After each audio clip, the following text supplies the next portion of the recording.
Lesson 9. Habit of doing more than paid for. -3. There are 10 weaknesses against which most of us must guard ourselves. One of these is the habit of trying to reap before we have sown, and the other 9 are all wrapped up in the one practice of creating alibis to cover every mistake made. -4. The law of success. Lesson 9. Habit of doing more than paid for. You can do it if you believe you can.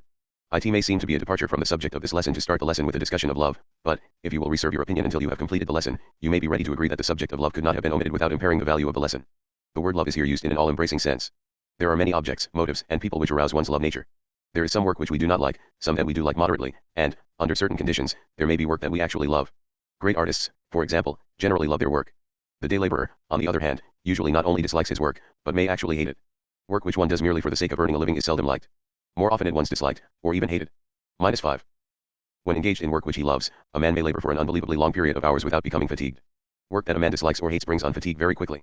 A man's endurance, therefore, depends very largely on the extent to which he likes, dislikes, or loves that which he is doing. We are here laying the foundation, as you will of course observe, for the statement of one of the most important laws of this philosophy, viz. A man is most efficient and will more quickly and easily succeed when engaged in work that he loves, or work that he performs in behalf of some person whom he loves. Whenever the element of love enters into any task that one performs, the quality of the work becomes immediately improved and the quantity increased, without a corresponding increase in the fatigue caused by the work. Some years ago a group of socialists, or perhaps they called themselves cooperators, organized a colony in Louisiana, purchased several hundred acres of farmland, and started to work out an ideal which they believed would give them greater happiness in life and fewer of the worries through a system that provided each person with work at the sort of labor he liked best. Their idea was to pay no wages to anyone. Each person did the work he liked best, or that for which he might be best equipped, and the products of their combined labors became the property of all. They had their own dairy, their own brick-making plant, their own cattle, poultry, etc. They had their own schools. -6. And a printing plant through which they published a paper. A Swedish gentleman from Minnesota joined the colony, and at his own request he was placed at work in the printing plant. Very soon he complained that he did not like the work, so he was changed and put to work on the farm, operating a tractor. 2 days of this was all he could stand, so he again applied for a transfer, and was assigned to the dairy. He could not get along with the cows, so he was once more changed, to the laundry, where he lasted but 1 day. One by one he tried every job on the works, but liked none of them.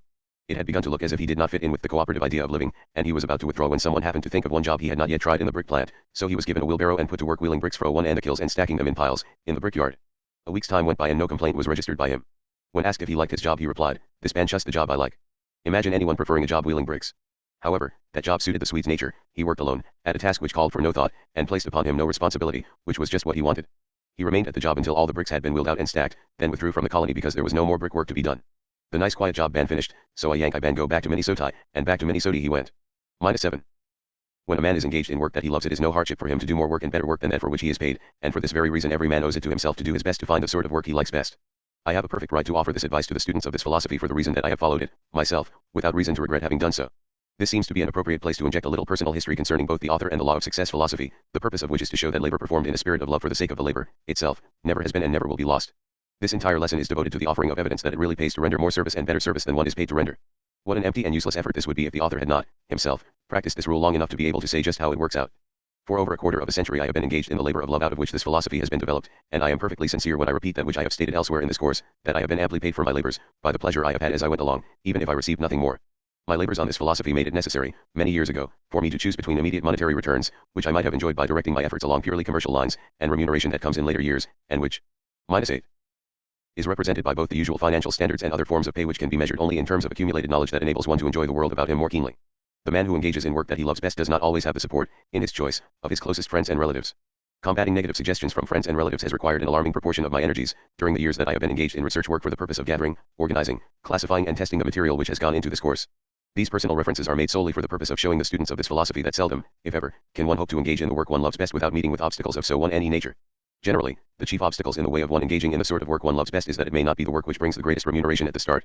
To offset this disadvantage, however, the one who engages in the sort of work he loves is generally rewarded with 2 very decided benefits, namely, first, he usually finds in such work the greatest of all rewards, happiness, which is priceless, and secondly, his actual reward in money, when averaged over a lifetime of effort, is generally much greater, for the reason that labor which is performed in a spirit of love is usually greater in quantity and finer in quality than that which is performed solely for money. The most embarrassing and, I might without any intention of disrespect say, the most disastrous oppo. 9. There one's no or dangerous person dangerous to himself and to others than the person who passes judgment without pretending to know the facts. -10. S1 to my choice of a life work came from my wife. This, perhaps, will explain why I have made frequent references, in many of the lessons of this course, to the fact that a man's wife may either make or break him, according to the extent to which she gives or withholds cooperation and encouragement in connection with his chosen work. My wife's idea was that I should accept a salaried position that would ensure a regular monthly income, because I had shown, by the few salaried positions I had held, that I had marketable ability which should command an income of from $6,000 to $10,000 a year without any very great effort on my part. In a way I saw my wife's viewpoint and was in sympathy with it, because we had young growing children coming on who needed clothes and education, and a regular salary, even though it were not large, seemed to be a necessity. Despite this logical argument, however, I chose to override my wife's counsel. Came, then, to her rescue, the combined forces of her family and mine, and collectively they charged me, head on, with what amounted to a command to write about face and settle down on a salary basis. Studying other people might be all right for a man who had the time to spend in this unprofitable manner, they reasoned, but for a young married man with a growing family this seemed hardly the thing to do. But I remained adamant. I had made my choice and I was determined to stand by it. The opposition did not yield to my viewpoint, but gradually, of course, it melted away. Meanwhile, the knowledge that my choice had worked at least a turn. 11. Temporary hardship on my family, combined with the thought that my dearest friends and relatives were not in harmony with me, greatly increased my labors. Fortunately, not all of my friends believed my choice unwise.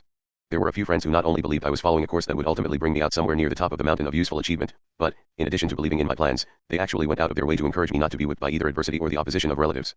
Of this small group of faithful ones who gave me encouragement at a time when it was badly needed, perhaps one man should have the fullest credit, and this man is Edwin C. Barnes, a business associate of Thomas A. Edison. Mr. Barnes became interested in my chosen work nearly 20 years ago, and I owe it to him to state here that had it not been for his unwavering faith in the soundness of the law of success philosophy I would have yielded to the persuasion of my friends and sought the way of least resistance via the salary route. This would have saved me much grief and an almost endless amount of criticism, but it would have wrecked the hopes of a lifetime, and in the end I would in all probability have lost, also, the finest and most desirable of all things, happiness. For I have been extremely happy in my work, even during the periods when the remuneration it brought me could be measured by nothing but a mountain of debts which I could not for the moment pay. -12. Perhaps this may explain, to some extent, why the subject of slavery through debt was so extensively emphasized in Lesson 4, on the habit of saving. We want that lesson to sink in. Edwin Barnes not only believed in the soundness of the law of success philosophy, but his own financial success had demonstrated, as had also his close business relationship with the greatest inventor on earth, that he had the right to speak with authority on the subject of the laws through which success may be achieved. I began my work of research with the belief that success could be attained, by anyone with reasonable intelligence and a real desire to succeed, by following certain, then by me unknown, rules of procedure. I wanted to know what these rules were and how they could be applied. Mr. Barnes believed as I did. Moreover, he was in a position to know that the astounding achievements of his business associate, Mr. Edison, came about entirely through the application of some of the principles which later were tested and included as a part of this philosophy. From his way of thinking it seemed that the accumulation of money, enjoying peace of mind and finding happiness could be brought about by the application of never-varying laws which anyone might master and apply. That was my belief, also. That belief has now been transformed into not merely a provable, but a proved reality, as I hope every student of this course will have reason to understand when the course shall have been mastered. Please keep in mind that during all these years of -13 research I was not only applying the law covered by this lesson, by doing more than paid for, but I was going much further than this by doing work for which I did not, at the time I was doing it, hope ever to receive pay. Thus, out of years of chaos, adversity, and opposition this philosophy was finally completed and reduced to manuscripts, ready for publication. For a time nothing happened. I was resting on my oars, so to speak, before taking the next step toward placing the philosophy in the hands of people who I had reason to believe would welcome it. God moves in a mysterious way, his wonders to perform. During the earlier years of my experience I thought these words to be empty and meaningless, but I have since modified my belief considerably. I was invited to deliver an address in Canton, Ohio. My coming had been well advertised and there was reason to expect that I would have a large audience. To the contrary, conflicting meetings being held by two large groups of businessmen reduced my audience to the lucky number of 13. It has always been my belief that a man should do his best, regardless of how much he receives for his services, or the number of people he may be serving or the class of people served. I went at my subject as though the hall were filled. Somehow there arose in me a sort of feeling of resentment on account of the way the will of fate had turned against me, and if I ever made a convincing speech I made it that night. -14. Down deep in my heart, however, I thought I had failed. I did not know until the next day that I was making history the night before that was destined to give the law of success philosophy its first real impetus. One of the men who sat in my audience, as one of the 13, was the late Don R. Mellette, who was then the publisher of the Canton Daily News, brief reference to whom I made in the introductory lesson of this course. After I had finished speaking I slipped out at the back door and returned to my hotel, not wanting to face any of my 13 victims on the way out. The next day I was invited to Mr. Mellette's office. Inasmuch as it was he who had taken the initiative by inviting me in to see him I left it to him to do most of the talking. He began in something like this fashion. Would you mind telling me your entire life history, from the days of your early childhood on up to the present? I told him I would do so if he could stand the burden of listening to so long a narrative. He said he could, but before I began he cautioned me not to omit the unfavorable side. What I wish you to do, said he, is to mix the fat with the lean and let me take a look at your very soul, not from its most favorable side, but from all sides. For 3 hours I talked while Mellette listened. I omitted nothing. I told him of my struggles, of my mistakes, of my impulses to be dishonest when the tides of fortune swept against me too swiftly, and of -15. Among the other things you intend to cut out in your New Year's resolution, include the word impossible. -16. My better judgment which prevailed in the end, but only after my conscience and I had engaged in prolonged combat. I told him how I conceived the idea of organizing the law of success philosophy, how I had gone about gathering the data that had gone into the philosophy, of the tests I had made which resulted in the elimination of some of the data and the retention of other parts of it. After I had finished Mellette said, I wish to ask you a very personal question, and I hope you will answer it as frankly as you have told the remainder of your story. Have you accumulated any money from your efforts, and, if not, do you know why you have not? No. I replied. I have accumulated nothing but experience and knowledge and a few debts, and the reason, while it may not be sound, is easily explained. The truth is that I have been so busy all these years in trying to eliminate some of my own ignorance so I could intelligently gather and organize the data that have gone into the law of success philosophy, that I have had neither the opportunity nor the inclination to turn my efforts to making money. The serious look on Don Mellette's face, much to my surprise, softened into a smile as he laid his hand on my shoulder and said, I knew the answer before you stated it, but I wondered if you knew it. You probably know that you are not the only man who has had to sacrifice immediate monetary remuneration for the sake of gathering knowledge, for in truth your experience has been that of every philosopher from the time of Socrates down to the present. -17. Those words fell as the sound of music upon my ears. I had made one of the most embarrassing admissions of my life. I had laid my soul bare, admitting temporary defeat at almost every crossroad which I had passed in my struggles, and I had capped all this off by admitting that an exponent of the law of success was, himself, a temporary failure. How incongruous it seemed. I felt stupid, humiliated and embarrassed as I sat in front of the most searching pair of eyes and the most inquisitive man I had ever met. The absurdity of it all came over me like a flash. The philosophy of success, created and broadcasted by a man who was obviously a failure. This thought struck me so forcibly that I expressed it in words. What? Mellet exclaimed, a failure? Surely you know the difference between failure and temporary defeat, he continued. No man is a failure who creates a single idea, much less an entire philosophy, that serves to soften the disappointments and M1N1M1Z the hardships of generations yet unborn. I wondered what was the object of this interview. My first conjecture was that Mellet wanted some facts on which to base an attack, in his newspaper, on the law of success philosophy. Perhaps this thought grew out of some of my previous experiences with newspaper men, a few of whom had been antagonistic toward me. At any rate, I decided at the outset of the interview to give him the facts, without embellishment. -18. Come from it what would. Before I left Mellet's office we had become business partners, with the understanding that he would resign as publisher of the Canton Daily News and take over the management of all my affairs, as soon as this could be arranged. Meanwhile, I began writing a series of Sunday feature page editorials which were published in the Canton Daily News, based upon the law of success philosophy. One of these editorials, the one entitled Failure, which appears in the back of one of the lessons of this course, came to the attention of Judge Elbert H. Gary, who was at that time the chairman of the board of the United States Steel Corporation. This resulted in the opening of communication between Mellet and Judge Gary, which, in turn, led to Judge Gary's offer to purchase the Law of Success course for the use of the employees of the Steel Corporation, in the manner described in the introductory lesson. The tides of fortune had begun to turn in my favor. The seeds of service which I had been sowing over a long period of toilsome years, by doing more than paid for, were beginning to germinate at last. Despite the fact that my partner was assassinated before our plans had much more than started, and Judge Gary died before the law of success philosophy could be rewritten so it conformed to his requirements, the love's labor lost on that fateful night, when I spoke to an audience of 13 in Canton, Ohio, started a chain of events which now move rapidly without thought or effort on my part. -19. It is no abuse of confidences to enumerate here a few of the events which show that no labor of love is ever performed at a total loss, and that those who render more service and better service than that for which they are paid sooner or later receive pay for much more than they actually do. As this lesson is ready to go to the publisher, some of the following well-known concerns are considering favorably the purchase of the Law of Success course for all their employees, while others have actually arranged for the purchase of the course. Mr. Daniel Willard, President of the Baltimore and Ohio Railroad Co. Indian Refining Company. Standard Oil Company. New York Life Insurance Company. The Postal Telegraph Commercial Cable Company. The Pierce Arrow Motor Car Company. The Cadillac Motor Car Company. And some 50 other concerns of a similar size.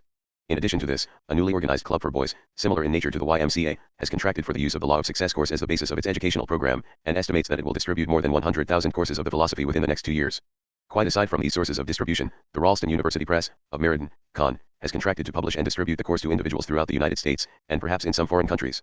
How many courses they will distribute cannot be accurately estimated, but when one stops to consider the fact that they have a -20 mailing list of approximately 800,000 people who have faith in anything they offer for sale, it seems very reasonable to suppose that their distribution will place tens of thousands of courses in the hands of men and women who are earnestly searching for the knowledge conveyed by the Law of Success philosophy.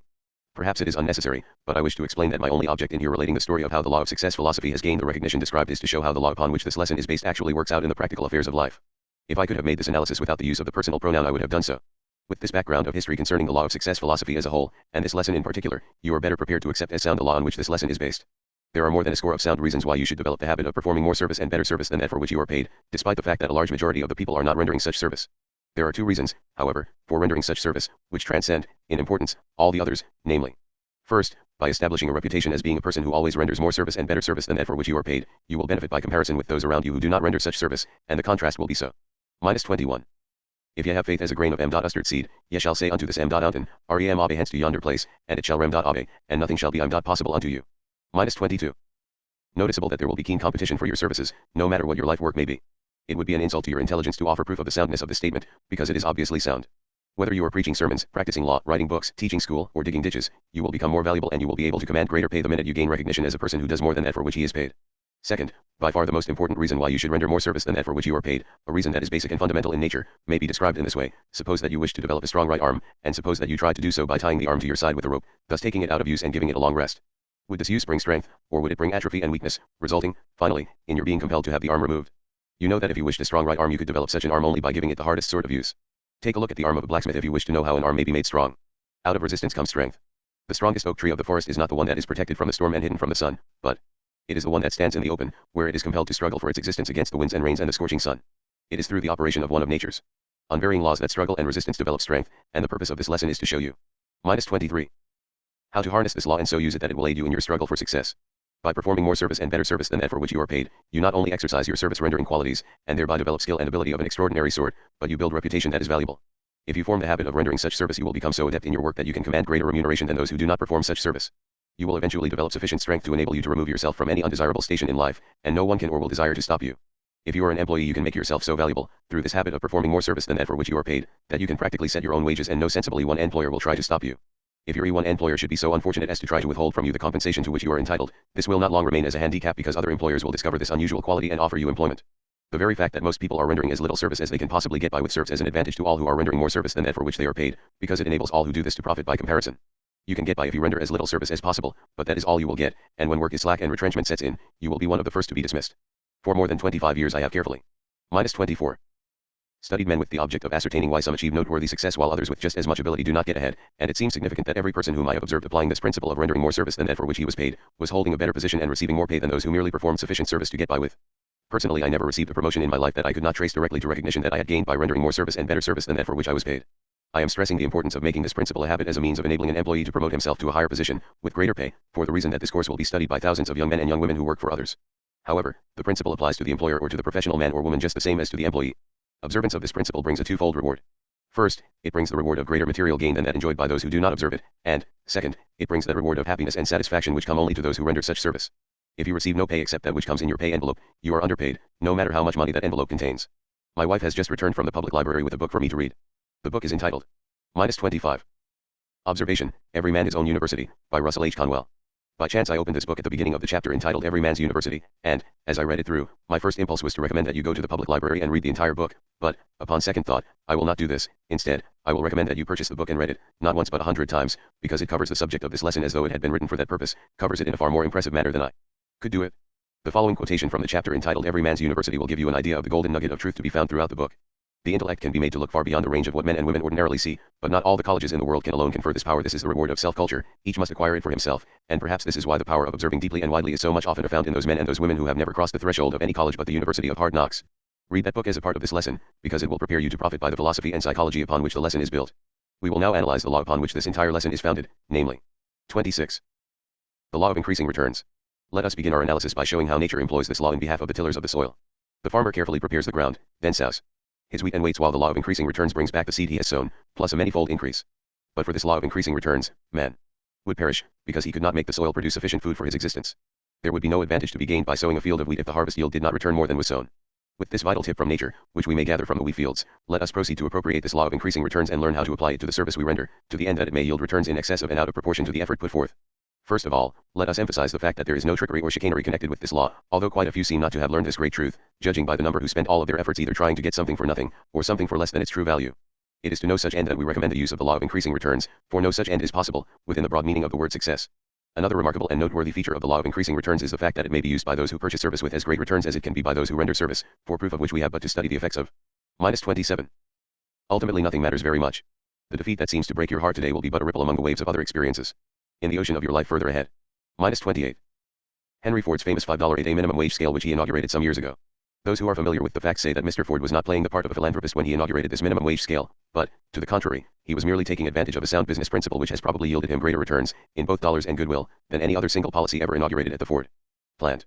By paying more wages than the average, he received more service and better service than the average. At a single stroke, through the inauguration of that minimum wage policy, Ford attracted the best labor on the market and placed a premium upon the privilege of working in his plant. I have no authentic figures at hand bearing on the subject, but I have sound reason to conjecture that for every $5 Ford spent, under this policy, he received at least $7.50 worth of service. I have, also, sound reason to believe that this policy enabled Ford to reduce the cost of supervision, because employment in his plant became so desirable that no worker would care to run the risk of losing his position by soldiering on the job or rendering poor service. Where other employers were forced to depend upon costly supervision in order to get the service to which they were entitled, and for which they were paying, Ford got the same or better service by the less expensive method of placing a premium upon employment in his plant. Marshall Field was probably the leading merchant. -29. Of his time, and the great Field store, in Chicago, stands today as a monument to his ability to apply the law of increasing returns. A customer purchased an expensive lace waist at the Field store, but did not wear it. 2 years later she gave it to her niece as a wedding present. The niece quietly returned the waist to the Field store and exchanged it for other merchandise, despite the fact that it had been out for more than 2 years and was then out of style. Not only did the Field store take back the waist, but, what is of more importance, it did so without argument. Of course there was no obligation, moral or legal, on the part of the store to accept the return of the waist at that late date, which makes the transaction all the more significant. The waist was originally priced at $50, and of course it had to be thrown on the bargain counter and sold for whatever it would bring, but the keen student of human nature will understand that the Field store not only did not lose anything on the waist, but it actually profited by the transaction to an extent that cannot be measured in mere dollars. The woman who returned the waste knew that she was not entitled to a rebate, therefore, when the store gave her that to which she was not entitled, the transaction won her as a permanent customer. But the effect of the transaction did not end here, it only began, for this woman spread the news of the fair treatment she had received at the field store, far and near. It was the talk of the women of her set for many days, and the field store received more advertising. -30. From the transaction than it could have purchased in any other way with 10 times the value of the waste. The success of the field store was built largely upon Marshall Field's understanding of the law of increasing returns, which prompted him to adopt, as a part of his business policy, the slogan, "The customer is always right." When you do only that for which you are paid, there is nothing out of the ordinary to attract favorable comment about the transaction, but, when you willingly do more than that for which you are paid, your action attracts the favorable attention of all who are affected by the transaction, and goes another step toward establishing a reputation that will eventually set the law of increasing returns to work in your behalf, for this reputation will create a demand for your services, far and wide. Carol Downs went to work for W.C. Durant, the automobile manufacturer, in a minor position. He is now Mr. Durant's right-hand man, and the president of one of his automobile distributing companies. He promoted himself into this profitable position solely through the aid of the law of increasing returns, which he put into operation by rendering more service and better service than that for which he was paid. In a recent visit with Mr. Downs, I asked him to tell me how he managed to gain promotion so rapidly. In a few brief sentences he told the whole story. When I first went to work with Mr. Durant, said he, I noticed that he always remained at the office long after all the others had gone home for the day, and I made it my business to stay there, also. No one. -31.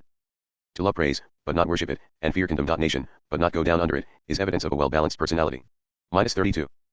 Asked me to stay, but I thought someone should be there to give Mr. Durant any assistance he might need. Often he would look around for someone to bring him a letter file, or render some other trivial service, and always he found me there ready to serve him. He got into the habit of calling on me, that is about all there is to the story. He got into the habit of calling on me. Read that sentence again, for it is full of meaning of the richest sort. Why did Mr. Durant get into the habit of calling on Mr. Downs? Because Mr. Downs made it his business to be on hand where he would be seen. He deliberately placed himself in Mr. Durant's way in order that he might render service that would place the law of increasing returns back of him. Was he told to do this? NOL. Was he paid to do it? Yes. He was paid by the opportunity it offered for him to bring himself to the attention of the man who had it within his power to promote him. We are now approaching the most important part of this lesson, because this is an appropriate place at which to suggest that you have the same opportunity to make use of the law of increasing returns that Mr. Downs had, and you can go about the application of the law in exactly the same way that he did, by being on hand and ready to volunteer your services in the performance of work which others may shirk because they are not paid to do it. Stop. Don't say it, don't even think it if you have the slightest intention of springing that old time-worn phrase entitled, but my employer is different. -33. Of course he is different.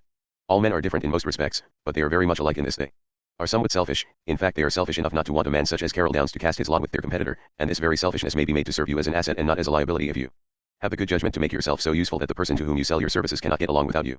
One of the most advantageous promotions I ever received came about through an incident which seemed so insignificant that it appeared to be unimportant. One Saturday afternoon, a lawyer, whose office was on the same floor as that of my employer, came in and asked if I knew where he could get a stenographer to do some work which he was compelled to finish that day. I told him that all of our stenographers had gone to the ball game, and that I would have been gone had he called 5 minutes later, but that I would be very glad to stay and do his work as I could go to a ball game any day and his work had to be done then. I did the work for him, and when he asked how much he owed me I replied, oh, about $1,000, as long as it is you. If it were for anyone else, I wouldn't charge anything. He smiled, and thanked me. Little did I think, when I made that remark, that he would ever pay me $1,000 for that afternoon's work, but he did. 6 months later, after I had entirely forgotten the incident, he called on me again, and asked how much salary I was receiving. -34. When I told him, he informed me that he was ready to pay me the $1,000 which I had laughingly said I would charge him for the work I had performed for him, and he did pay it by giving me a position at $1,000 a year increase in salary. Unconsciously, I had put the law of increasing returns to work in my behalf that afternoon, by giving up the ball game and rendering a service which was obviously rendered out of a desire to be helpful and not for the sake of a monetary consideration. It was not my duty to give up my Saturday afternoon, but it was my privilege. Furthermore, it was a profitable privilege, because it yielded me $1,000 in cash and a much more responsible position than the one I had formerly occupied. It was Carol Downs' duty to be on hand until the usual quitting time, but it was his privilege to remain at his post after the other workers had gone, and that privilege properly exercised brought him greater responsibilities and a salary that yields him more in a year than he would have made in a lifetime in the position he occupied before he exercised the privilege. I have been thinking for more than 25 years of this privilege of performing more service and better service than that for which we are paid, and my thoughts have led me to the conclusion that a single hour devoted each day to rendering service for which we are not paid, can be made to yield bigger returns than we received from the entire remainder of the day. -35. The educated man is the man who has learned how to get everything he needs without violating the rights of his fellow men. Education comes from within, you get it by struggle and effort and thought. -36. The day during which we are merely performing our duty. We are still in the neighborhood of the most important part of this lesson, therefore, think and assimilate as you pass over these pages. The law of increasing returns is no invention of mine, nor do I lay claim to the discovery of the principle of rendering more service and better service than paid for, as a means of utilizing this law. I merely appropriated them, after many years of careful observation of those forces which enter into the attainment of success, just as you will appropriate them after you understand their significance. You might begin this appropriation process now by trying an experiment which may easily open your eyes and place back of your efforts powers that you did not know you possessed. Let me caution you, however, not to attempt this experiment in the same spirit in which a certain woman experimented with that biblical passage which says something to the effect that if you have faith the size of a grain of mustard, and say to yonder mountain be removed to some other place, it will be removed. This woman lived near a high mountain that she could see from her front door, therefore, as she retired that night she commanded the mountain to remove itself to some other place. Next morning she jumped out of bed, rushed to the door and looked out, but lo! The mountain was still there. Then she said, just as I had expected. I knew it would be there. I am going to ask you to approach this experiment. -37. with full faith that it will mark one of the most important turning points of your entire life. I am going to ask you to make the object of this experiment the removal of a mountain that is standing where your temple of success should stand, but where it never can stand until you have removed the mountain. You may never have noticed the mountain to which I refer, but it is standing there in your way just the same, unless you have already discovered and removed it. And what is this mountain, you ask? It is the feeling that you have been cheated unless you receive material pay for all the service you render. That feeling may be unconsciously expressing itself and destroying the very foundation of your temple of success in scores of ways that you have not observed. In the very lowly bred type of humanity, this feeling usually seeks outward expression in terms something like this. I am not paid to do this and I'll be blankety blankety blank if I'll do it. You know the type to which reference is made, you have met with it many times, but you have never found a single person of this type who was successful, and you never will. Success must be attracted through understanding and application of laws which are as immutable as is the law of gravitation. It cannot be driven into the corner and captured as one would capture a wild steer. For this reason you are requested to enter into the following experiment with the object of familiarizing yourself with one of the most important of these laws, namely, the law of increasing returns. -38. The experiment. During the next 6 months make it your business to render useful service to at least one person every day, for which you neither expect nor accept monetary pay. Go at this experiment with faith that it will uncover for your use one of the most powerful laws that enter into the achievement of enduring success, and you will not be disappointed. The rendering of this service may take on any one of more than a score of forms. For example, it may be rendered personally to one or more specific persons, or it may be rendered to your employer, in the nature of work that you perform after hours. Again, it may be rendered to entire strangers whom you never expect to see again. It matters not to whom you render the service so long as you render it with willingness, and solely for the purpose of benefiting others. If you carry out this experiment in the proper attitude of mind, you will discover that which all others who have become familiar with the law upon which it is based have discovered, namely, that you can no more render service without receiving compensation than you can withhold the rendering of it without suffering the loss of reward. Cause and effect, means and ends, seed and fruit, cannot be severed, says Emerson, for the effect already blooms in the cause, the end pre-exists in the means, the fruit in the seed. If you serve an ungrateful master, serve him the more. Put God in your debt. Every stroke shall be. -39. The person who sows a single beautiful thought in the mind of another, renders the world a greater service than that rendered by all the fault finders combined. -40. Repaid. The longer the payment is withholden, the better for you, for compound interest on compound interest is the rate and usage of this exchequer. The law of nature is, do the thing and you shall have the power, but they who do not the thing have not the power. Men suffer all their life long, under the foolish superstition that they can be cheated. But it is as impossible for a man to be cheated by anyone but himself, as for a thing to be, and not to be, at the same time. There is a third silent party to all our bargains. The nature and soul of things takes on itself the guarantee of fulfillment of every contract, so that honest service cannot come to loss. Before you begin the experiment that you have been requested to undertake, read Emerson's essay on compensation, for it will go a very long way toward helping you to understand why you are making the experiment. Perhaps you have read compensation before. Read it again. One of the strange phenomena that you will observe about this essay may be found in the fact that every time you read it you will discover new truths that you did not notice during previous readings. A few years ago I was invited to deliver the graduation address before the students of an Eastern college. During my address I dwelt at length, and with all the emphasis at my command, on the importance of rendering more service and better service than that for which one is paid. -41. After the address was delivered, the president and the secretary of the college invited me to luncheon. While we were eating, the secretary turned to the president and said, "I have just found out what this man is doing. He is putting himself ahead in the world by first helping others to get ahead." In that brief statement he had epitomized the most important part of my philosophy on the subject of success. It is literally true that you can succeed best and quickest by helping others to succeed. Some 10 years ago, when I was engaged in the advertising business, I built my entire clientele by the application of the fundamentals upon which this lesson is founded. By having my name placed on the follow-up list of various mail order houses I received their sales literature. When I received a sales letter or a booklet or a folder which I believed I could improve, I went right to work on it and made the improvement, then sent it back to the firm that had sent it to me, with a letter stating that this was but a trifling sample of what I could do, that there were plenty of other good ideas where that one came from, and that I would be glad to render regular service for a monthly fee. Invariably this brought an order for my services. On one occasion I remember that the firm was dishonest enough to appropriate my idea and use it without paying me for it, but this turned out to be an advantage to me. In this way, a member of the firm who was familiar with the transaction started another business, and as a result of the work I had done for his -42 former associates, for which I was not paid, he engaged me to serve him, on a basis that paid me more than double the amount I would have realized from his original firm. Thus the law of compensation gave back to me, and with compound interest added, that which I had lost by rendering service to those who were dishonest. If I were looking for a profitable field of employment today, I could find it by again putting into action this plan of rewriting sales literature as a means of creating a market for my services. Perhaps I would find others who would appropriate my ideas without paying for them, but by and large people would not do this for the simple reason that it would be more profitable to them to deal fairly with me and thereby avail themselves of my continued services. Several years ago I was invited to deliver a lecture before the students of the Palmer School, at Davenport, Iowa. My manager completed arrangements for me to accept the invitation under the regular terms in effect at that time, which were $100 for the lecture and my traveling expenses. When I arrived at Davenport, I found a reception committee awaiting me at the depot, and that evening I was given one of the warmest welcomes I had ever received during my public career, up to that time. I met many delightful people from whom I gathered many valuable facts that were of benefit to me. Therefore, when I was asked to make out my expense account so the school could give me a check, I told them that I had received my pay, many times over, by that which I had learned while I was there. I refused. -43. My fee, and returned to my office, in Chicago, feeling well repaid for the trip. The following morning Dr. Palmer went before the 2,000 students of his school and announced what I had said about feeling repaid by what I had learned, and added, "In the 20 years that I have been conducting this school I have had scores of speakers address the student body, but this is the first time I ever knew a one man to refuse his fee because he felt that he had been repaid for his services in other ways. This man is the editor of a national magazine, and I advise every one of you to subscribe for that magazine, because such a man as this must have much that each of you will need when you go into the field and offer your services." By the middle of that week I had received more than $6,000 for subscriptions to the magazine of which I was editor, and during the following 2 years these same 2,000 students and their friends sent in more than $50,000 for subscriptions. Tell me, if you can, How or where I could have invested $100 as profitably as this, by refusing to accept my $100 fee and thereby setting the law of increasing returns to work in my behalf. We go through two important periods in this life. One is that period during which we are gathering, classifying and organizing knowledge, and the other is that period during which we are struggling for recognition.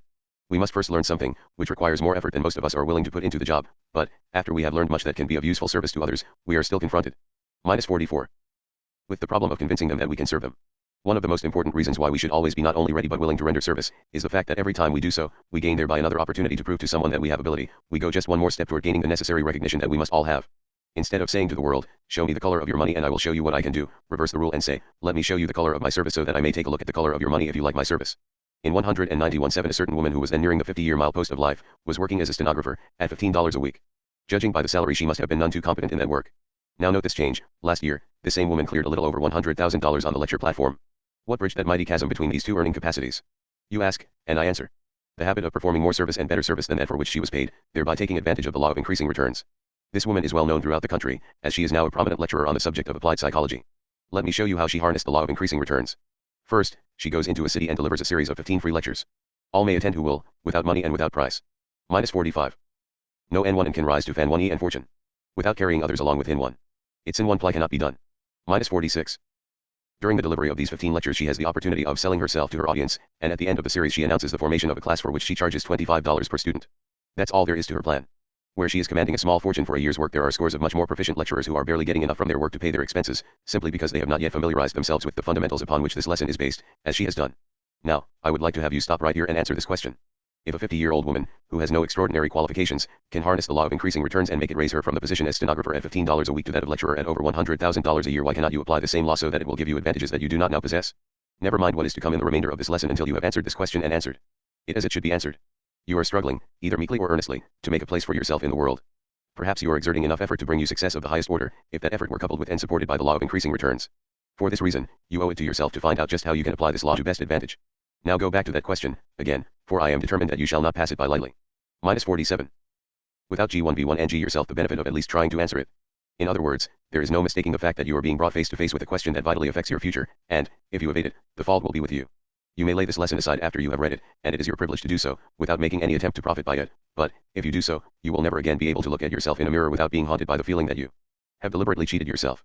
Perhaps this is telling the truth one in an undiplomatic way, but, when you purchased this course on the law of success, you did so because you wanted facts, and you are getting them, without the embellishment of apology. After you have finished this lesson, if you will go back and review the lessons on initiative and leadership and enthusiasm, you will better understand those lessons. Those lessons and this one clearly establish the necessity of taking the initiative, following it with aggressive action and doing more than you are paid to do. If you will burn the fundamentals of these 3 lessons into your consciousness, you will be a changed person, and I make this statement regardless of who you are or what your calling may be. If this plain language has made you angry, I am glad, for it indicates that you can be moved. Now, if you would profit by the counsel of one who has made many more mistakes than you ever made, and for that. -48. Reason learned a few of the fundamental truths of life, harness this anger and focus it on yourself until it drives you forth to render the service of which you are capable. If you will do this, you can collect a king's ransom as your reward. Now let us turn our attention to still another important feature of this habit of performing more service and better service than that for which we are paid, namely, the fact that we can develop this habit without asking for permission to do so. Such service may be rendered through your own initiative, without the consent of any person. You do not have to consult those to whom you render the service, for it is a privilege over which you have entire control. There are many things you could do that would tend to promote your interests, but most of them require the cooperation or the consent of others. If you render less service than that for which you are paid, you must do so by leave of the purchaser of the service, or the market for your service will soon cease. I want you to get the full significance of this right of prerogative, which you have, to render more service and better service than that for which you are paid, for this places squarely upon your shoulders the responsibility of rendering such service, and if you fail to do so, you haven't a plausible excuse to offer or an alibi upon which to fall back, if you fail in the achievement of your definite chief aim in life. One of the most essential yet the hardest truths. -49. That I have had to learn, is that every person should be his own hardest taskmaster. We are all fine builders of alibis and creators of excuses in support of our shortcomings. We are not seeking facts and truths as they are, but, as we wish them to be. We prefer honeyed words of flattery to those of cold, unbiased truth, wherein lies the weakest spot of the man-animal. Furthermore, we are up in arms against those who dare to uncover the truth for our benefit. One of the most severe shocks I received in the early part of my public career was the knowledge that men are still being crucified for the high crime of telling the truth. I recall an experience I had some 10 years ago, with a man who had written a book advertising his business school. He submitted this book to me and paid me to review it and give him my candid opinion of it. I reviewed the book with painstaking care, then did my duty by showing him wherein I believed the book was weak. Here I learned a great lesson, for that man became so angry that he has never forgiven me for allowing him to look at his book through my eyes. When he asked me to tell him frankly what criticism I had to offer of the book, what he really meant was that I should tell him what I saw in the book that I could compliment. That's human nature for you. We court flattery more than we do the truth. I know, because I am human. All of which is in preparation for the unkindest cut of all that I am duty bound to inflict upon you, namely, to suggest that you have not done as well as -50. You might have done for the reason that you have not applied a sufficient amount of truth set out in Lesson 8, on SE of Control, to charge yourself with your own mistakes and shortcomings. To do this takes self-control and plenty of it. If you paid some person who had the ability and the courage to do it, $100 to strip you of your vanity and conceit and love for flattery, so that you might see the weakest part of your makeup, the price would be reasonable enough. We go through life stumbling and falling and struggling to our knees, and struggling and falling some more, making asses of ourselves, and going down, finally, in defeat, largely because we either neglect or flatly refuse to learn the truth about ourselves. Since I have come to discover some of my own weaknesses through my work of helping others discover theirs, I blush with shame when I take a retrospective view of life and think how ridiculous I must have seemed in the eyes of those who could see me as I wouldn't see myself. We parade before the enlarged shadows of our own vanity and imagine that those shadows are our real selves, while the few knowing souls with whom we meet stand in the background and look at us with pity or with scorn. Hold on a minute, I am not through with you yet. You have paid me to delve into the depths of your real self and give you an introspective inventory of what is there, and I am going to do the job right, as nearly as I can. Not only have you been fooling yourself as to the real cause of your failures of the past, but you have. -51. All salesmen will profit by remembering that none of us want anything that someone else wishes to 11 get rid of. 11. -52. Try to hang these causes on the door of someone else. When things did not go to suit you, instead of accepting full responsibility for the cause, you have said, oh, hang this job. I don't like the way they are treating me, so I'm going to quit. Don't deny it. Now let me whisper a little secret in your ear, a secret which I have had to gather from grief and heartaches and unnecessary punishment of the hardest sort. Instead of quitting the job because there were obstacles to master and difficulties to be overcome, you should have faced the facts, and then you would have known that life, itself, is just one long series of mastery of difficulties and obstacles. The measure of a man may be taken very accurately by the extent to which he adapts himself to his environment and makes it his business to accept responsibility for every adversity with which he meets, whether the adversity grows out of a cause within his control or not. Now, if you feel that I have panned you rather severely, have pity on me, fellow wayfarer, for you surely must know that I have had to punish myself more sorely than I have punished you before I learned the truth that I am here passing on to you for your use and guidance. I have a few enemies, thank God for them, for they have been vulgar and merciless enough to say some things about me that forced me to rid myself of some of my most serious shortcomings, mainly those which I did not know I possessed. I have profited by the criticism of these enemies without having to pay. -53. Them for their services in dollars, although I have paid in other ways. However, it was not until some years ago that I caught sight of some of my most glaring faults which were brought to my attention as I studied Emerson's essay on compensation, particularly the following part of it. Our strength grows out of our weakness. Not until we are pricked and stung and sorely shot at, awakens the indignation which arms itself with secret forces. A great man is always willing to be little. While he sits on the cushion of advantage he goes to sleep. When he is pushed, tormented, defeated, he has a chance to learn something, he has been put on his wits, on his manhood, he has gained facts, learned his ignorance, is cured of the insanity of conceit, has got moderation and real skill. The wise man always throws himself on the side of his assailants. It is more his interest than it is theirs to find his weak point. Blame is safer than praise. I hate to be defended in a newspaper. As long as all that is said against me, I feel a certain assurance of success. But as soon as honeyed words of praise are spoken of me, I feel as one that lies unprotected before his enemies.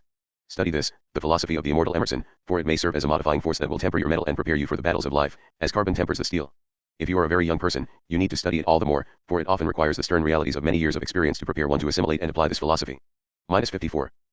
Better that you should understand these great truths as a result of my undiplomatic presentation of them than to be forced to gather them from the less sympathetic sources of cold experience. Experience is a teacher that knows no favorites. When I permit you to profit by the truths I have gathered from the teachings of this cold and unsympathetic teacher called experience, I am doing my best to show you favoritism, which reminds me, somewhat, of the times when my father used to do his duty by me, in the woodshed, always starting with this bit of encouraging philosophy. Son, this hurts me worse than it does you. Thus we approach the close of this lesson without having exhausted the possibilities of the subject, nay, without having more than scratched the surface of it. There comes to my mind the story of R01 Nance of long ago, through which I can leave in your mind the main import of this lesson. This story had its setting in the city of Antioch, in ancient Rome, 2,000 years ago, when the great city of Jerusalem and all the land of Judea were under the oppressive heel of Rome. The star figure of the story was a young Jew by the name of Ben-Hur, who was falsely accused of crime and sentenced to hard labor, at the galley's oar. Chained to a bench in the galley, and being forced to tug wearily at the oars, Ben-Hur developed a powerful body. Little did his tormentors know that out of his punishment would grow the strength with which he would one day gain his freedom. Perhaps Ben-Hur, himself, had no such hopes. -55. Then came the day of the chariot races, the day that was destined to break the chains that bound Ben-Hur to the oars of the galley and give him his freedom. One span of horses was without a driver. In desperation the owner sought the aid of the young slave because of his mighty arms, and begged him to take the place of the missing driver. As Ben-Hur picked up the reins, a mighty cry went up from the onlookers. Look! Look! Those arms! Where did you get them? They howled, and Ben-Hur answered. At the galley's oar. The race was on. With those mighty arms Ben-Hur calmly drove that charging span of horses on to victory, victory that won for him his freedom. Life, itself, is a great chariot race, and the victory goes only to those who have developed the strength of character and determination and willpower to win. What matters it that we develop this strength through cruel confinement at the galley's oar, as long as we use it so that it brings us, finally, to victory and freedom? It is an unvarying law that strength grows out of resistance. If we pity the poor blacksmith who swings a 5-pound hammer all day long, we must also admire the wonderful arm that he develops in doing it. Because of the dual constitution of all things, in labor as in life, there can be no cheating, says Emerson. The thief steals from himself. The swindler swindles himself. For the real price of labor is knowledge and virtue, whereof wealth and credit. -56. Are signs. The signs, like paper money, may be counterfeited or stolen, but that which they represent, namely, knowledge and virtue, cannot be counterfeited or stolen. Henry Ford receives 15,000 letters a week from people who are begging for a part of his wealth, yet how few of these poor ignorant souls understand that Ford's real wealth is not measured by the dollars he has in the bank, nor the factories he owns, but by the reputation he has gained through the rendering of useful service at a reasonable price. And how did he gain that reputation? Certainly not by rendering as little service as possible and collecting for it all he could filch from the purchasers. The very warp and woof of Ford's business philosophy is this: give the people the best product at the lowest price possible. When other automobile manufacturers raise their prices, Ford lowers his. When other employers lower wages, Ford increases them. What has happened? This policy has placed the law of increasing returns back of Ford so effectively that he has become the richest and most powerful man in the world. Oh, you foolish and short-sighted seekers after wealth, who are returning from the daily chase empty-handed, why do you not take a lesson from men like Ford? Why do you not reverse your philosophy and give in order that you may get? I am finishing this lesson on Christmas Eve. In the room next to my study our children are decorating their Christmas tree, and the rhythm of -57. There are no lazy men. What may appear to be a lazy man is only an unfortunate person who has not found the work for which he is best suited. -58. Their voices falls as music upon my ears. They are happy, not alone because they expect to receive, but for the deeper reason that they have presents hidden away which they expect to give. From the window of my study, I can see the neighbors' children as they, too, are gleefully engaged in preparing for this wonderful event. Throughout the civilized world, millions of people are preparing to celebrate the birth of this Prince of Peace who, more than any other man, set forth the reasons why it is more blessed to give than to receive, and why enduring happiness comes not from possessing material wealth, but from rendering service to humanity. It seems a queer coincidence that the completion of this particular lesson should have happened on Christmas Eve, yet I am glad that it has, for this has provided one any with sufficient justification for reminding you that nowhere in the entire history of civilization could I have found stronger support of the fundamentals of this lesson than may be found in the Sermon on the Mount, in the book of Matthew. Christianity is one of the greatest and most far-reaching influences in the world today, and I hardly need apologize for reminding you that the tenets of Christ's philosophy are in absolute harmony with the fundamentals upon which this lesson, in the main, is founded. As I see the happy faces of the children and watch the hurrying crowds of belated Christmas shoppers, all radiant with the splendor of the spirit of giving, I cannot help wishing that every Eve was Christmas Eve, for then this would be a better world. -59. In which the struggle for existence would be reduced to a minimum, and hatred and strife outlawed. Life is but a short span of years at best. Like a candle we are lighted, flicker for a moment, and then go out. If we were placed here for the purpose of laying up treasures for use in a life that lies beyond the dark shadow of death, may it not be possible that we can best collect these treasures by rendering all the service we can, to all the people we can, in a loving spirit of kindness and sympathy? I hope you agree with this philosophy. Here this lesson must end, but it is by no means completed. Where I lay down the chain of thought it is now your duty to take it up and develop it, in your own way, and to your own benefit. By the very nature of the subject of this lesson it can never be finished, for it leads into the heart of all human activities. Its purpose is to cause you to take the fundamentals upon which it is based and use them as a stimulus that will cause your mind to unfold, thereby releasing the latent forces that are yours. This lesson was not written for the purpose of teaching you, but it was intended as a means of causing you to teach yourself one of the great truths of life. It was intended as a source of education, in the true sense of educing, drawing out, developing from within, those forces of mind which are available for your use. When you deliver the best service of which you are capable, striving each time to excel all your previous efforts, you are making use of the highest form of education. Therefore, when you render more service and better service than that for which you are paid, you, more than anyone else, are profiting by the effort. -60. It is only through the delivery of such service that mastery in your chosen field of endeavor can be attained. For this reason you should make it a part of your definite chief aim to endeavor to surpass all previous records in all that you do. Let this become a part of your daily habits, and follow it with the same regularity with which you eat your meals. Make it your business to render more service and better service than that for which you are paid, and lo, before you realize what has happened, you will find that the world is willingly paying you for more than you do.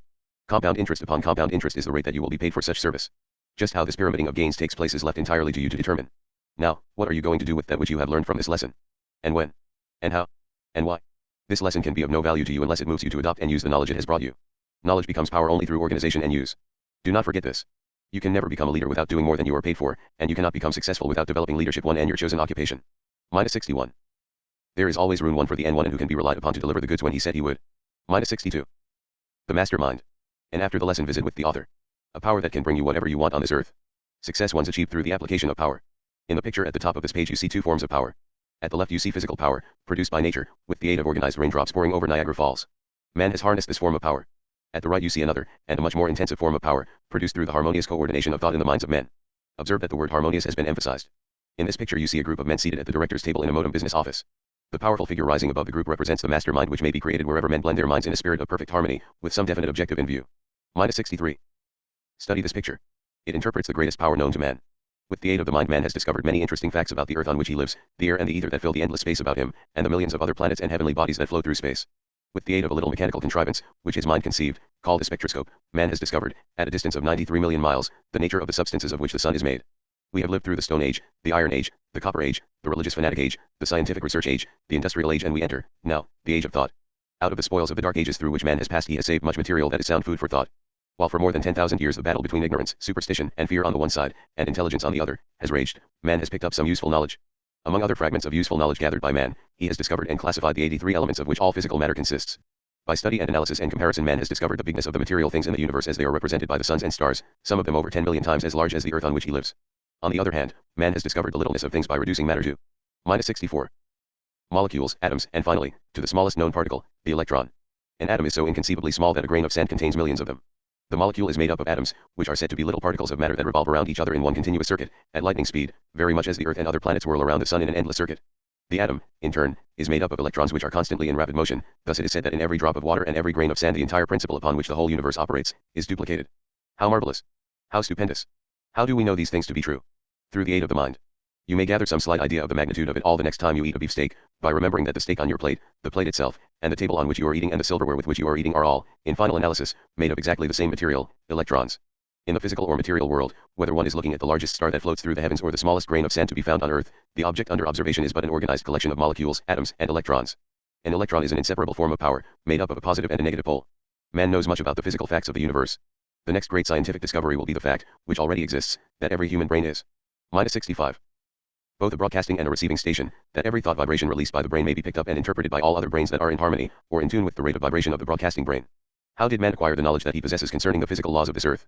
How did he learn what has taken place before his time, and during his uncivilized period? He gathered this knowledge by turning back the pages of nature's Bible and there viewing the unimpeachable evidence of millions of years of struggle among animals of a lower intelligence. By turning back the great stone pages man has uncovered the bones, skeletons, footprints and other unmistakable evidence which Mother Nature has held for his inspection throughout unbelievable periods of time. Now man is about to turn his attention to another section of nature's Bible, the one wherein has been written a history of the great mental struggle that has taken place in the realm of thought. This page is represented by the boundless ether which has picked up and still carries every thought vibration that was ever released from the mind of man. This great page in nature's Bible is one that no human being has been able to tamper with. Its records are positive, and soon they may be clearly interpreted. No interpolations by man have been permitted. Of the authenticity of the story written on this page there can be no doubt. Thanks to education, meaning the unfolding. -66. Educing, drawing out, developing from within of the human mind, nature's Bible is now being interpreted. The story of man's long, perilous struggle upward has been written on the pages of this, the greatest of all Bibles. All who have partly conquered the 6 basic fears described in another author's visit in this series, and who have successfully conquered superstition and ignorance, may read the records that have been written in nature's Bible. To all others this privilege is denied. For this reason there are probably fewer than 1,000 people in the entire world at this TI1NE who are in, even the primary grade as far as the reading of this Bible is concerned. In the entire world there are probably fewer than 100 people, today, who know anything about or have ever heard of the chemistry of the mind, through which 2 or more minds may be blended, in a spirit of perfect harmony, in such a manner that there is born a third mind possessing the superhuman power to read the story of the vibration of thought as it has been written and now exists in the imperishable records of the ether. The newly discovered radio principle has shut the mouths of the doubting Thomases and sent the scientists scurrying into new fields of experimentation. When they emerge from this field of research they will show us that the mind as we understand it today, as compared to the mind of tomorrow, is about the same as comparing the intelligence of a pollywog to -67. That of a professor of biology who has read the entire lifeline of animal life, from the amoeba on up to man. Come for a short visit with a few of the powerful men now living who are making use of power created through the blending, in a spirit of harmony, of 2 or more minds. We will begin with 3 well-known men, who are known to be men of great achievement in their respective fields of endeavor. Their names are Henry Ford, Thomas A. Edison and Harvey Firestone. Of the 3 Henry Ford is the most powerful, having reference to economic power. Mr. Ford is the most powerful man now living on Earth, and is believed to be the most powerful who ever lived. So great is his power that he may have anything of a physical nature that he desires, or its equivalent. Millions of dollars, to him, are but playthings, no harder to acquire than the grains of sand with which the child builds sand tunnels. Mr. Edison has such a keen insight into Mother Nature's Bible that he has harnessed and combined for the good of man, more of nature's laws than any other man who ever lived. It was he who brought together the point of a needle and a piece of wax in such a way that they record and preserve the human voice. It was he who first made the lightning serve to light our houses and streets, through the aid of the incandescent light. It was he who made the camera record and produce all sorts of motion, through the modem moving picture apparatus. Mr. Firestone's industrial achievement is so well -68. Known that it needs no comment. He has made dollars multiply themselves so rapidly that his name has become a byword wherever automobiles are operated. All 3 men began their business and professional careers with no capital and but little schooling of the nature usually referred to as education. Perhaps Mr. Ford's beginning was, by far, the most humble of the 3. Cursed with poverty, retarded by lack of even the most elementary form of schooling, and handicapped by ignorance in many forms, he has mastered all of these in the inconceivably short period of 25 years. Thus might we briefly describe the achievements of 3 well-known, successful men of power. But, we have been dealing with effect only. The true philosopher wishes to know something of the cause which produced these desirable effects. It is a matter of public knowledge that Mr. Ford, Mr. Edison, and Mr. Firestone are close personal friends, that they go away to the woods once a year for a period of recuperation and rest. But, it is not generally known. It is doubtful if these 3 men, themselves, even know it. That there exists between the 3 men a bond of harmony out of which has grown a master mind that is being used by each of the 3. A mind of superhuman ability, that has higher capacity to tune in on forces with which most men are to no extent familiar. Let us repeat the statement that out of the blending and harmonizing of 2 or more minds, -69. 12 or 13 minds appear to be the most favorable number, may be produced a mind which has the capacity to tune in on the vibrations of the ether and pick up, from that source, kindred thoughts, on any subject. Through the principle of harmony of minds, Ford, Edison, and Firestone have created a master mind that now supplements the efforts of each of the 3, and whether consciously or unconsciously, this master mind is the cause of the success of each of the 3. There is no other answer to their attainment of great power, and their far-reaching success in their respective fields of endeavor, and this is true despite the fact that neither of them may be conscious of the power they have created, or the manner in which they have done so. In the city of Chicago live 6 powerful men known as the Big Six. These 6 men are said to be the most powerful group of men in the Middle West. It is said that their combined income totals more than $25 million a year. Every man in the group began in the most humble of circumstances. Their names are W. M. Wrigley, Jr., who owns the Wrigley Chewing Gum business, and whose income is said to be over $15 million a year. John R. Thompson, who owns the chain of Thompson self-help lunchrooms throughout the country. Mr. Lasker, who owns the Lord and Thomas Advertising Agency. Mr. McCullough, -70. who owns the largest express business in the world, and Mr. Ritchie and Mr. Hertz, who own the yellow taxicab business of the country. There is nothing startling about a man who does nothing more than become a millionaire, as a rule. However, there is something connected with the financial success of these particular millionaires that is more than startling, for it is well known that there exists between them a bond of friendship out of which has grown the condition of harmony that produces a mastermind. These 6 men, whether by accident or design, have blended their minds in such a way that the mind of each has been supplemented by a superhuman power known as a mastermind, and that mind has brought each of them more worldly gain than any person could possibly use to advantage. The law upon which the principle of a mastermind operates was discovered by Christ, when he surrounded himself with 12 disciples and created the first 13 club of the world. Despite the fact that one of the 13, Judas, broke the chain of harmony, sufficient seed was sown during the period of harmony that originally existed between these 13 people, to ensure the continuation of the greatest and most far-reaching philosophy known to the inhabitants of this earth. Many millions of people believe themselves to possess wisdom. Many of these do possess wisdom, in certain elementary stages, but no man may possess real wisdom without the aid of the power known as a mastermind, and such a mind cannot be created. 71. Except through the principle of blending, in harmony, of 2 or more minds. Through many years of practical experimentation it has been found that 13 minds, when blended in a spirit of perfect harmony, produce the most practical results. Upon this principle, whether consciously or unconsciously, is founded all of the great industrial and commercial successes that are so abundant in this age. The word merger is becoming one of the most popular words in newspaper parlance, because hardly a day goes by that one may not read of some big industrial, commercial, financial or railroad merger. Slowly the world is beginning to learn, in a very few minds only, that through friendly alliance and cooperation great power may be developed. The successful business and industrial and financial enterprises are those managed by leaders who either consciously or unconsciously apply the principle of coordinated effort described in this article. If you would be a great leader in any undertaking, surround yourself with other minds that can be blended in a spirit of cooperation so that they act and function as one. If you can grasp this principle and apply it, you may have, for your efforts, whatever you want on this earth. -72. I like to see a one and proud of his country, and I like to see him one so live that his country is proud of him one. Lincoln. This has been a production by the MentalChemist, for study and education. Copyright 2024.